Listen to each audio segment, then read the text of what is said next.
Oh dear God. Jesus Christ. Okay, I really hate when that happens. Hey, Xion, real quick. If you're new, welcome to the channel. Please subscribe. It'll mean a lot. Trust, it will mean a lot. But if you're not new here, why haven't you done that yet? What's wrong with you? Anyways, you want the vid? Mr. Patrick CC. Mr. Patrick CC. Short documentary extraordinaire, if you will. What does he mean by Dave Chappelle will never stop? Never stop what? Being a top five goated comedian all time? What do you mean by this, Patrick?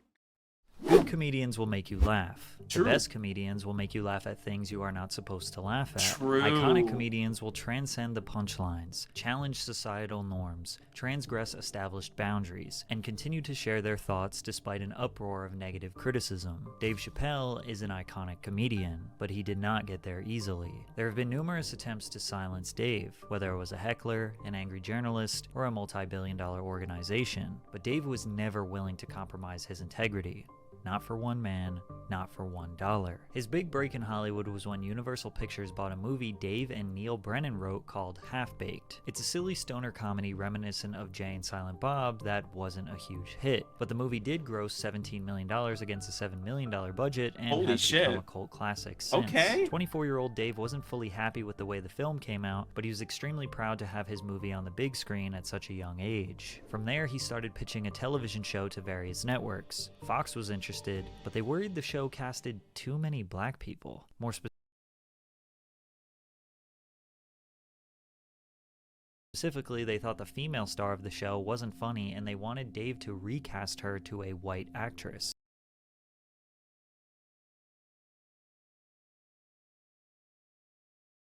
Not even a minute in. Not even a minute in. Oh, right. Not even a minute in. Dave simply denied, because this particular sitcom was based on his life, and he grew up in an all You paused that like you're surprised. This is my first time hearing about this, so of course I would be shocked, right? But, you know, it's Fox. black household. A few days after that meeting, Variety posted an article that claimed he was playing the race card. Dave said, "This network built itself on black viewers, and what they're saying is white people are narcissistic. They don't want to watch black people. They want to watch themselves. It tells every black artist no matter what you do, you need whites to succeed." Fox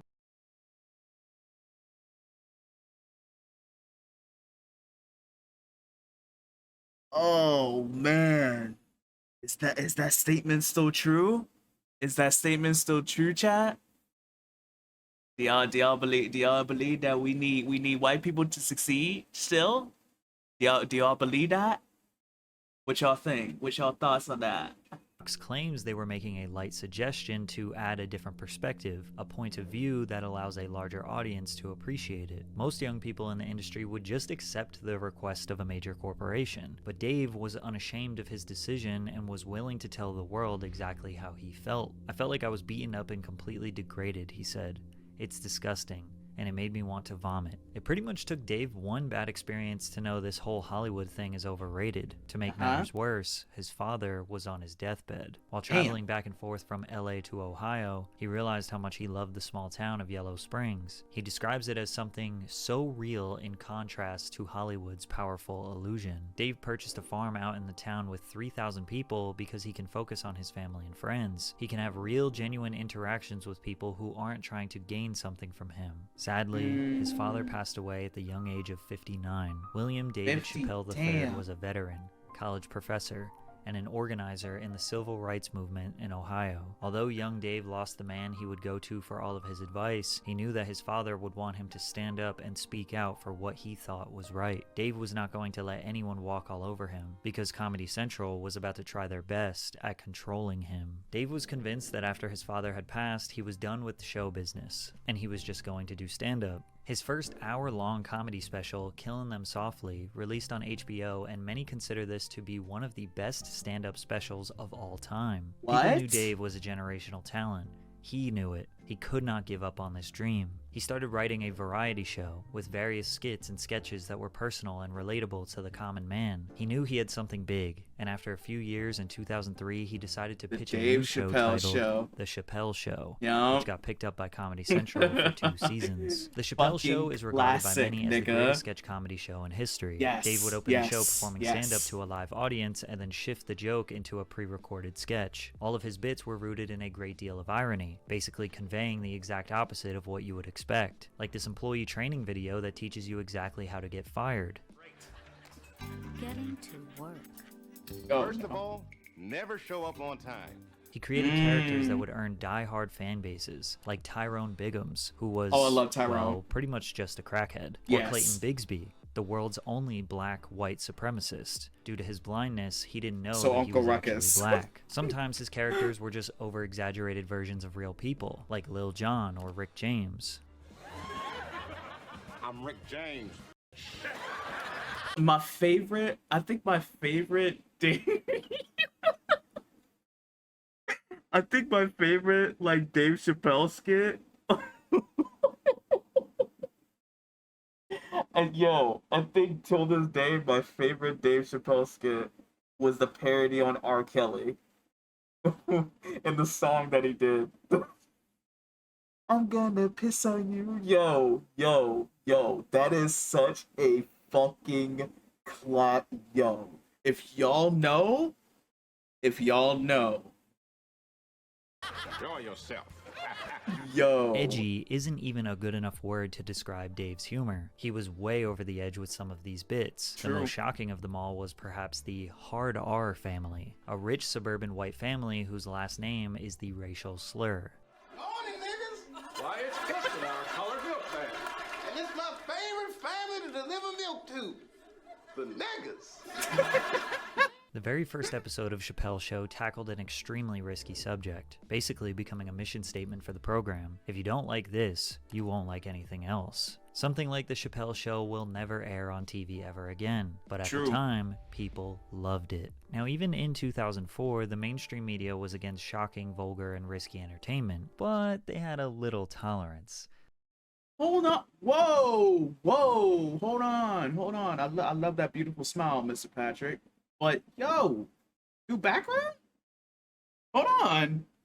We both rocking the new background and shit. Okay, Mr. Patrick, I see you, gang. Oh, the solution back then was put it on after hours, like after 9 p.m. when the kids are asleep. The Chappelle Show averaged 3.1 million viewers per episode in 2004, just shy of Saturday Night Live's 3.7 million. However, Dave's impact on culture at that time far exceeded SNL. He was a superstar comedian at a time where comedy was missing superstars. Dave's show saved Comedy Central from failing and made them a ton of money. Chappelle Show Season 2 Uncensored has broken both the first day and 7-day sales records for TV on DVD, with close to 500,000 units sold on its May 24th release date and more than 1.2 million units sold in its first week on the market. Chappelle Show Season 1 Uncensored, released last year, is the best-selling TV on DVD title with close to 3 million copies sold. Because of the first 2 seasons' undeniable success, Comedy Central offered Dave a whopping $50 million for a new season, but instead,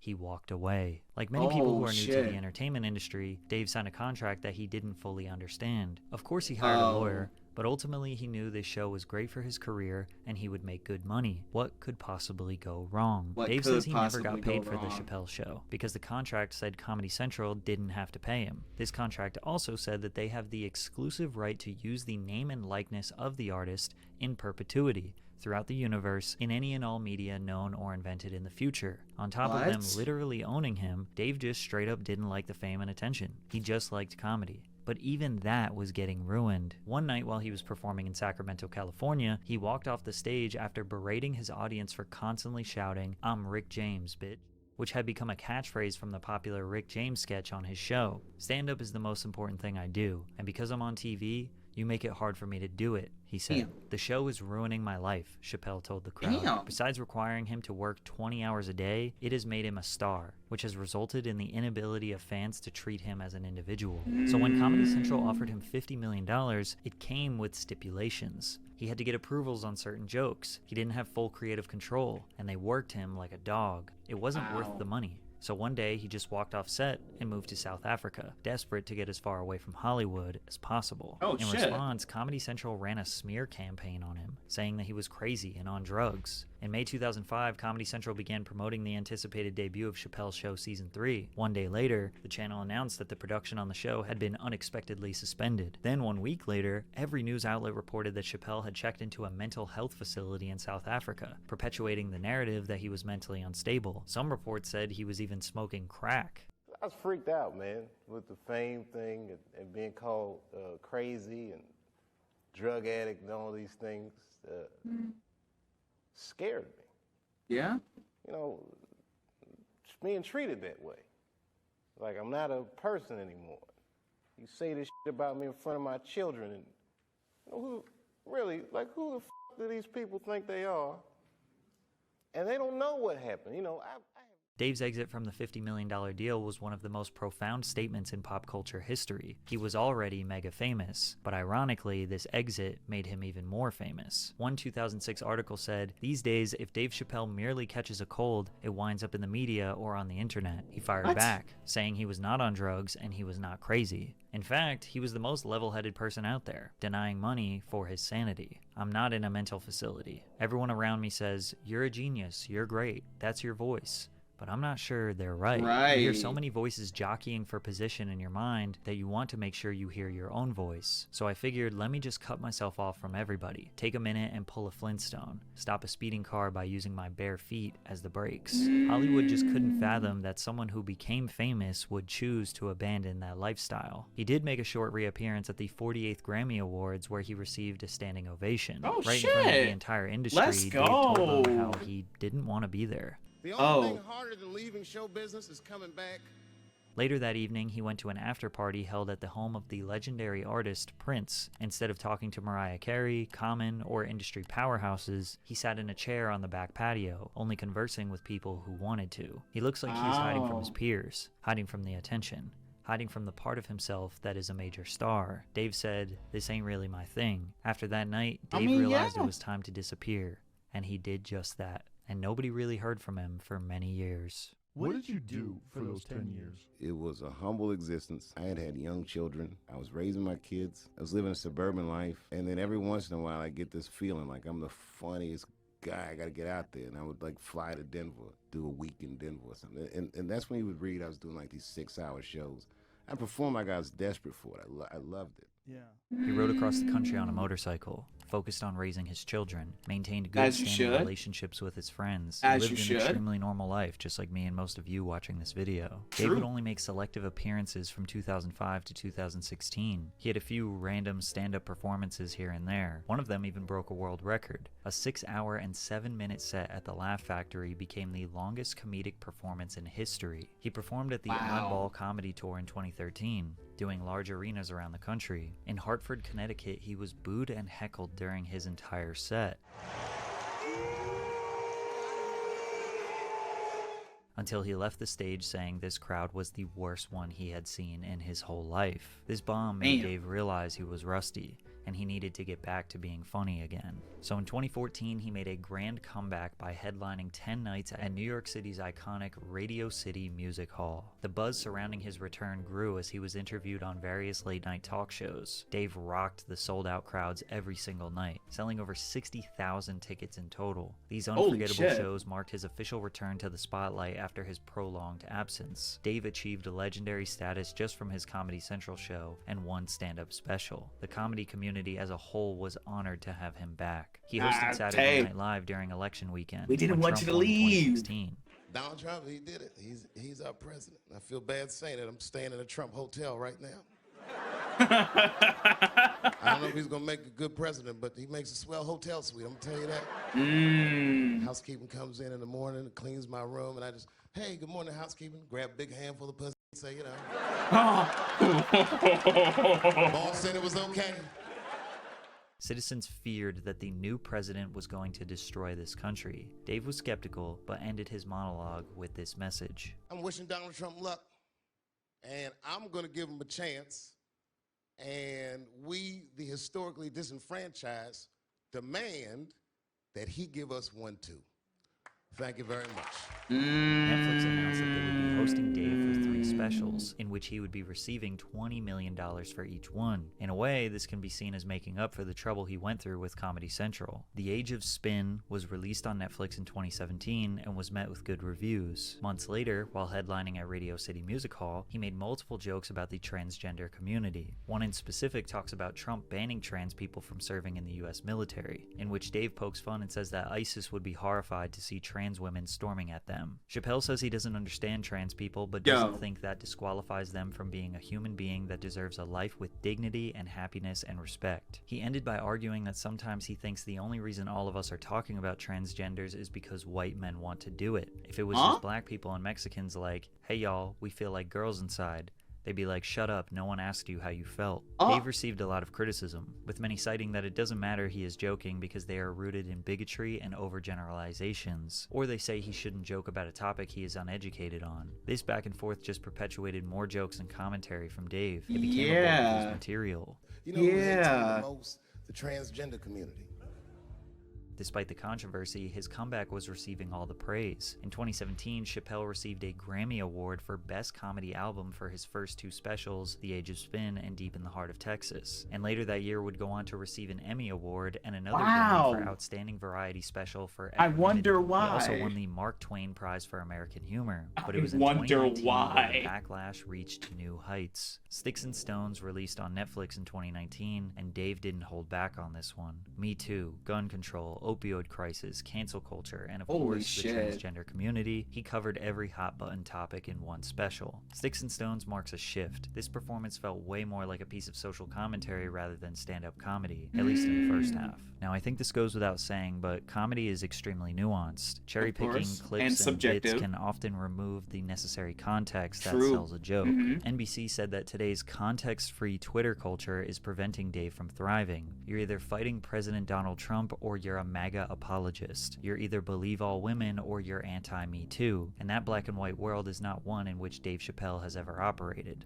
particularly now. Many people read headlines and tweets, then form opinions without actually digesting the material. However, even those who did fully digest the special still were not impressed. Sticks and Stones registers as a temper tantrum, the product of a man who wants it all: money, fame, influence, without much having to answer to anyone. Forbes chimed in with, Dave Chappelle's Sticks and Stones tries too hard to offend. Comedians have always made jokes about current societal standards and political climates. Discussing societal issues mixed in with quips and bits make their performances relatable, but not too serious. Dave and many people in defense of comedy argue that nothing is off limits when it comes to jokes, but opposers pick and choose what is allowed to be joked about. At this point, we're re-entering a familiar cycle. Chappelle releases a special on Netflix, he says something incendiary, it's quoted back to him in a headline, and Chappelle reacts to the criticism in another Netflix special. But this isn't necessarily a bad thing. A comedian is not absolved from criticism, and critics don't have to think someone is funny. This cycle is a product of free speech,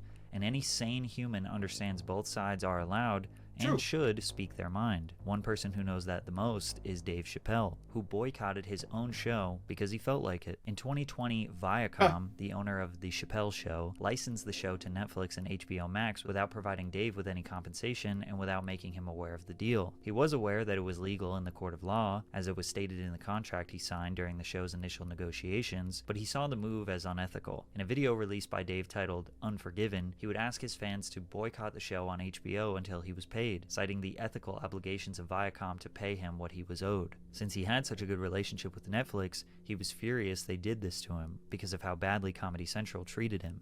So you know what I did? I called them and I told them that this makes me feel bad. And do you want to know what they did?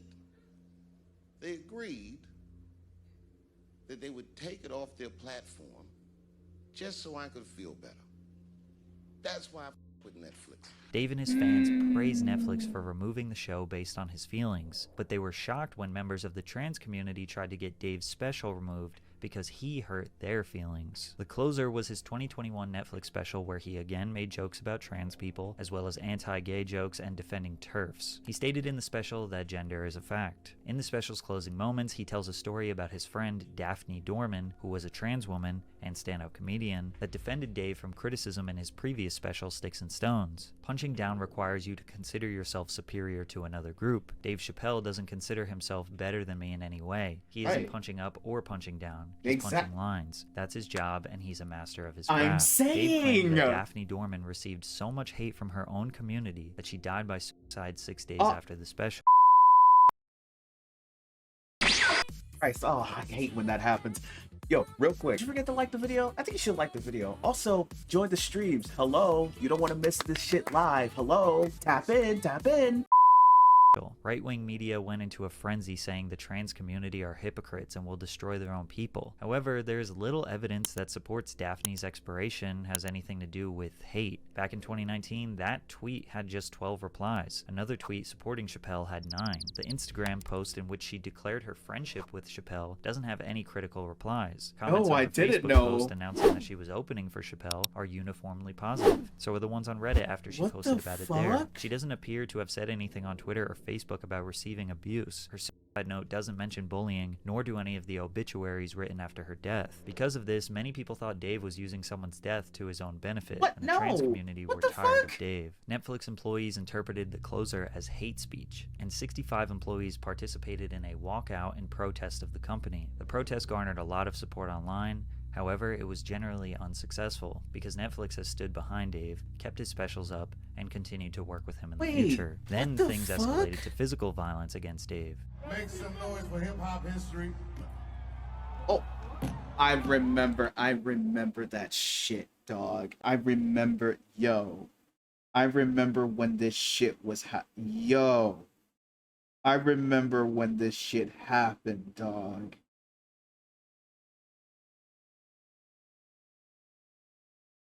What the fuck? For what reason exactly, though? Like, for what reason exactly, though? I still don't get it. I still don't get it. I don't get it. Isaiah Lee was the name of the suspect who later admitted. Oh yeah, that nigga, yo, and then just to hear afterwards that this nigga got fucked up afterwards. This nigga got fucked up afterwards, as he fucking should have, why nigga. he attacked the comedian. I identify as bisexual, and I wanted him to know what he said was triggering. I wanted him to know that next time he should consider first running his material by people it could affect. Isaiah Lee has also been charged with attempted murder after stabbing his roommate. In a last effort to take down Dave, a venue in Minneapolis canceled a sold-out show of his hours before the doors were set to open. We believe in diverse voices and the freedom of artistic expression, but in honoring that, we lost sight of the impact this would have. The event was moved to a smaller venue in the same city and sold out 2 shows back to back. It seemed like the more backlash Dave got, the more it would ultimately help his career. The closer was nominated for an Emmy for Outstanding Variety Special. Wow. To close out the year, Dave took the stage on SNL and delivered the show's opening monologue. And yes, he faced even more controversy. Of course. Recently, Kanye West had went on an anti-Semitic rant Oh, on social no. media, to which Dave responded with, I denounce anti-Semitism in all its forms. And I stand with my friends in the Jewish community. And that, Kanye, Yes. is how you buy yourself some time. You know, the rules of perception. If they're black, then it's a gang. If they're Italian, it's a mob. But if they're Jewish, it's a coincidence, and you should never speak about it. Despite Dave obviously disagreeing with Kanye, his jokes entertain the possibility that some of what Ye said holds an ounce of truth, which led to even more critics calling Dave anti-Semitic. He ended the monologue with a message. It shouldn't be this scary to talk.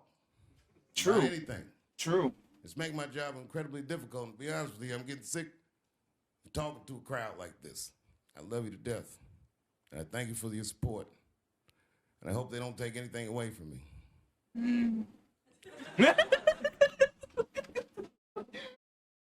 Yo, nah, this nigga's the goat. This nigga's the fucking goat. This nigga's the fucking goat. Fucking him, Bernie Max, the like fucking Steve Harvey, all them niggas. Yo, these niggas get it, bro. These niggas fucking get it, bro. Whoever they are. Some people think that Dave's legacy has been tainted by hardcore transphobia, or trying too hard to be controversial. Even though his comedy has always towed the line as to what is socially acceptable, Dave has benefited greatly from free speech. He has gained hundreds of millions of dollars and die-hard fans around the world, so it's only fair if his opposition can also speak up and voice their opinions and disagreements with his Of performances. course, it's free All speech at attempts the end to of the silence day. Dave have been proven unsuccessful, because no matter what, he will always get right back on that stage and Yep. speak his mind. And that's the power of comedy. That's the power of comedy. Free speech can go both ways. As a comedian, say what you want, because why? It's free speech.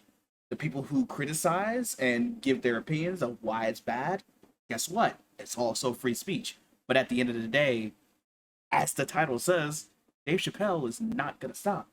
He's literally going to get right back on that stage and do what he loves. Being a comedian. It's that simple. It's that simple. It's comedy. It's a joke. It's a fucking joke.